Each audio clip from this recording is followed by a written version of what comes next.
In the early 1900s, early hominid remains were being discovered, and we were beginning to piece together the story of our evolution. There were still questions of when our human ancestors diverged from our ape ancestors, until one fateful discovery. Could the missing link have been discovered in England?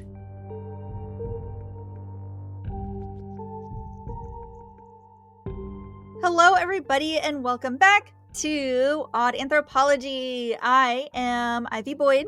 And I am Taisha Coster. And Taisha, you have a pretty juicy story for us today, if I'm not mistaken. Oh, the story is very juicy. I just hope that I do it justice. I am sure you will. I know a little bit about it. You mentioned it to me a while back, and I was like, oh, I haven't heard of this story. And I gave it a brief Google, but as soon as we talked about starting a podcast, I was like, okay, I need to pump the brakes, and I want this all to be a surprise. So I'm very excited. All right. Well, we should dive in then. So our story begins in 1907.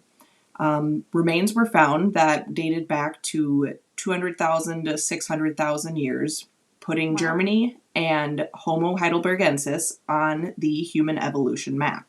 By this time, the species of Homo neanderthalensis, Homo erectus, and early Homo sapiens had been discovered.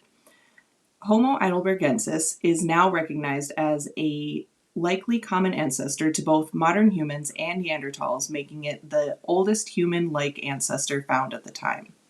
In 1912, another discovery was made that appeared to offer a new link in the human evolution chain. Our main player is Charles Dawson. Oh. He was an amateur geologist, archaeologist, and historian living in Sussex, England. He kept company with, I wanted to put a note here of like actual anthropologists and geologists, but having a degree doesn't make you an actual anything, so. Yeah, especially this is like, what, early 1900s, so. Yeah, he considered himself an amateur, and we're going to find out that, he changed the course of anthropology and history a little bit, so. Yeah. I mean, it seems like more than just an amateur. Yeah, just a little bit to leave such a mark, I guess, but. But so he kept company with geologists and anthropologists and frequently attended meetings of the Geological Society in London. Supposedly, a local laborer found a bone fragment while working in Piltdown village, and he brought it to Charles Dawson, knowing that he had interests in these types of things. So Dawson felt that the bone was part of a skull and decided it was possibly even human. So he continued to dig and search in the area where the bone was found. With the help of Dr. Arthur Smith Woodward, the keeper of geology at the Natural History Museum, which I don't really know what that means, but... Keeper of geology? This sounds like some sort of... Hogwarts? Yeah, like ancient, long-held title. Right? Passed down through generations. I don't know what he had to do to get that title, but... Yeah. That is a title. So... With the help of Dr. Arthur Smith Woodward, the keeper of geology at the Natural History Museum, Charles Dawson discovered more skull fragments, a jawbone with a few teeth still attached, and a few primitive tools. Dr. Smith Woodward was able to create a reconstruction of the full skull based on the skull fragments and the jaw piece found. Dawson could see that the brain case of the skull, so like the back part where our brain sits, was very large, more like a modern human, but the jaw appeared to be more ape-like. Okay. He knew, yeah. So he knew enough to know that this had to be an old human and ape ancestor. Himself and Dr. Smith Woodward figured the bones had to be around 500,000 years old. When they presented their findings at the to the Geological Society, it was agreed that Eanthropus dawsoni was the missing link between apes and humans. That's exciting. Say, did you catch the name there? He named it after himself. Yeah, a little bit vain, but I mean, who's to say I wouldn't do the same thing, you know? Gotta have a legacy, right? This is true. So it was an incredible find, especially for such a huge piece of human evolution puzzle to be found in England. Yeah, and to be like, I'm the one that found it, or most of it, because he said it was fragments that they kind of Yeah, it was like, pieced yeah, just together. skull fragments, a bit of a jaw. It sounds like, they went back and found a few more little fragments, pieces of bones, but not like a full skeleton was Uh-huh. found. Not my composite skeletons from the last episode. No, no, Yeah. not quite that much. This person or skeleton was not cared for quite as well. Too bad. But continue. uh, so, Eoanthropus dawsoni was accepted as a human ancestor for quite some time. But when new dating technologies came about and the fragments were re examined, some questions were raised about the authenticity of Piltdown Man. Uh-oh. Yes. Over the decades, other early hominid species were found in Africa, China, and Indonesia. This follows what we know of the early beginnings of humans. So, such an early ancestor in England was raising questions. Yeah. In 1953, fluorine testing was a new way to determine the age of bones. So, by determining the amount of fluorine found in bones, scientists could determine how long the bone was in the ground. The longer a bone is in the ground, the more fluorine it absorbs from the groundwater in the soil. Oh, that's cool. Yeah. I had not heard of that. Yeah. So, Dr. Kenneth Oakley, a geologist and the originator of the fluorine testing, used this testing on the bone fragments found in Piltdown. He was able to determine that the bones were not 500,000 years old and were not even all the same age. Well, honest mistake, maybe?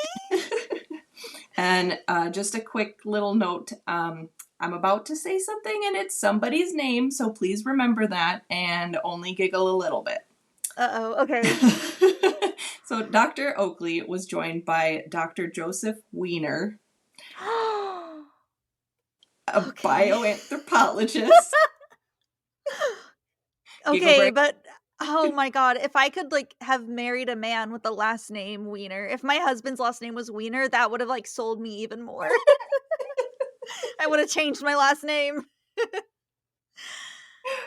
Oh. All right, giggle break done. We're serious again.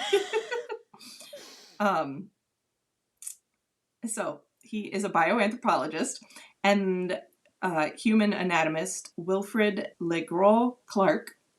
Oh, okay. It's no Wiener, but okay. No, and I'm not sure on that. That might be mispronounced. And I mean, to be fair, Wiener might be like German. It might be Wiener, or Is there an IE or an EI, or is it two EI? E's? Okay, so it could be Wiener. Okay, In German, yeah. sometimes it's Vi. Who knows? I like Wiener. The problem of reading, you read what you know and you read it in your head as what you know, so you don't always say things correctly. So I do apologize to any of these people, even if they're dead. I apologize that I am mispronouncing their names. But so, Dr. Oakley was joined by Dr. Joseph Weiner, a bioanthropologist, and human anatomist Wilfrid Legros Clark, to further dissect this once groundbreaking find. Using their expertise, Dr. Weiner and Legros Clark determined that the skull fragments and jaw piece were from two different individuals. Not only that, but the jaw wasn't even human. Oh. It was from an ape. How'd that get there? They also found that most of the objects found at Piltdown were stained chemically in order to appear older, as though they were stained by the local soil. So, Eoanthropus dawsoni, the Piltdown Man, had been a hoax. They really tried too. They're like, I gotta stain these bones. We're gonna make them look the same. Call me crazy. I don't think apes are just running around out there in the wild. So Right. So Charles Dawson died in 1916, and Until this point in 1953, his discovery at Piltdown was accepted as fact and part of our Cool. human evolution. He died believing his find had added England to the story of humanity. He would have been 89 at the time that the hoax was uncovered. And so I'm curious, if he had been alive, I wonder what he would have said. Yeah, would he just been like, "Up, the jig is up." Oh, you got me. Yeah, you got me. Oops, he was just playing a little joke. It was just he's just joshing around. One of the greatest things about anthropology is that we're always discovering new finds that change what we know. Our story is always expanding, living alongside with us. So, as we learn new technologies and tests, we can look back on older findings to gain new insights on what we thought we had already known. This is what happened in 2009. Isabelle de Groot, a paleoanthropologist, began applying new modern testing to the Piltdown bones. She was able to confirm that the jaw was actually from an orangutan, and the teeth had scratch marks on them that they were able to confirm were like filings to make the teeth appear more human. So Okay. you said he really went all out on this. Yeah. Wow. Okay, so this wasn't a whoopsie, like, this part of a ape bone happened to be near this skull, and oops, I thought they belonged together. Yeah. The Yeah. pieces are pointing not that direction. Uh-huh. She also determined that while the human bones found were thicker than modern bones, and that's usually a quality found in older hominid bones, they were determined to still be within modern human variation. So one of my favorite ways to explain what this means was told to me by one of my favorite professors in college. And basically, think about how it would look if Danny DeVito was buried next to Shaq. Okay. Future anthropologists might think that the skeletons found were from two different species. Yeah. But we know that there can be a wide variety of differentiation between humans. We all look different. And so that's human variation. That just made me think that, someday we're gonna lose Danny DeVito, RAP, and so what a sad thought. Yeah, sorry to make everybody sad and didn't mean to bring you down. Yeah. Just that extreme variation was it stood out to me as oh yeah, that definitely makes sense. Of course, yeah, if you found those two bones next to each other, you'd be like, wow, what happened here? Yeah. So de Groot, she found that there was also a putty over pretty much all of the bones. And in the hollows of any bones, if there were cracks or any parts that were hollow, they were filled with tiny pebbles. And de Groot believes that this was done to add weight to the bones to make them to appear to be from an older hominid. So again, thicker, heavier bones are usually associated and qualities found in older hominid ancestors. Wow. They really thought of everything for this, I guess. I guess that's why it worked. Why people were fooled for so long. So the Piltdown Man is definitely a hoax. While scientists are still not sure if Charles Dawson acted alone or if he acted with others to create this hoax, they do agree no missing link between apes and early hominids was found in England. So why might Charles have created such a hoax in the first place?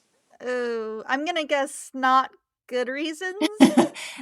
Yeah, I kind of had to stop myself from really going too hard into the colonizer empire-ness of England, because if we ever get any English listeners, I don't want them to not like us. I mean, listen, the state of things in America right now, they don't like a lot of us either. Oh yeah. Anybody listening outside, sorry. Help. Yeah. Yeah. But yeah, so why might he have done this? As I had mentioned at the beginning of this episode, Dawson saw himself as an amateur geologist, archaeologist, and historian. He wanted to fit in and be a part of the science community, but also be taken seriously. Would you be surprised to know that the Piltdown Man is not Charles Dawson's only forgery? Oh, well, okay, I guess that makes sense. Nothing as big as this. Just, Yeah. fossils that for, I mean, I wouldn't be surprised if I couldn't really find anything specific, but I wouldn't be surprised if they were like, oh, Charles Dawson has a fossil of a unicorn. Oh my gosh, yeah. That's that's like the route that it seemed like he was going. Yeah, he wanted the notoriety and he would do it at all costs. Yes, yes. And I mean, and over the years, he had found many important fossils that earned him the title of honorary collector in the Natural History Museum. So, I mean, he did get what he wanted in a way, and he did go down in history, but not maybe in the way he really wanted. Yeah. In his search for notoriety and fame, Charles Dawson created one of the biggest hoaxes in history. And I think it's important that we do still talk about it today, even though it's not like that. Eoanthropus dawsoni is not actually a part of our Us. human evolution. Sorry. Yeah, brain just stopped working there for a second. So I have a quote from Isabelle de Groot that I think is a good note to end the story on. She said, Piltdown Man sets a good example of the need for us to take a step back and look at the evidence for what it is, not for whether it conforms to our preconceived notions. And so that is the story of the Piltdown Man. All right. And Charles Dawson and how he fooled basically the entire world. Yeah, for decades? Yeah. I guess? Yeah, basically Jeez. from 1912 until 1953. Always be a wee bit skeptical. Anyways, that was a little wild ride with the Piltdown Man. Yes. So you won't see that in the history books in the coming. We won't see it in the books past like the 1950s, I guess. Wait, when was it exposed again as a hoax? 1953. Okay, so don't trust your human evolution books pre 1953, I guess. Because I know everyone listening has a huge pre 1953 collection of. Well, yeah, I mean, I know I do, and you do, so. Oh, of course, yeah. Let me go to my library that I definitely have in my tiny little Seattle apartment. Well, you pull the lever, and then it goes down into the cellar. And then it spins. Yes. Yeah, exactly. And the lever is actually disguised as another book on a bookshelf. Yes, your smaller bookshelf that looks very unassuming, and then you pull the book, and then you get to go down into the very esoteric and dark library. Yeah. Where, if you open a book, there's a good chance, you're gonna release an ancient curse or something. Yeah. This is us just daydreaming now about our house goals. Thank you, everybody, for listening. Let us know what you think about the Piltdown Man. And please don't commit archaeological hoaxes. Although, if you try, I imagine that's really hard to get away with these days. With all the testing we have. I mean, good luck, I guess, but... Yes, I do have all of my sources down in the show notes if you have any questions on anything or want to look at anything deeper. It's always recommended, check out the sources and do your own research as well. And if you find anything else cool, let us know. Yeah, absolutely. And be sure to subscribe or follow wherever you're listening. Bestow, ideally, 5 stars upon us. Leave a review. Funny reviews get bonus points. Just putting that out there.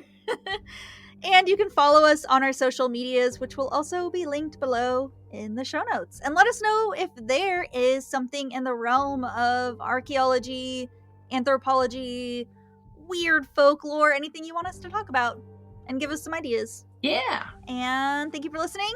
And until next time, bye. Congratulations, you've made it to the very end of the episode. Enjoy some of this episode's bloopers as your reward. Man, I wish I would stop saying before everything or so. My problem is I say like Mm. all the time. I have to cut out so many likes. Like, oh, do you want to mention your notes, sources, Oh, yes. sources, and show notes? I was like, what Uh, are the words to this?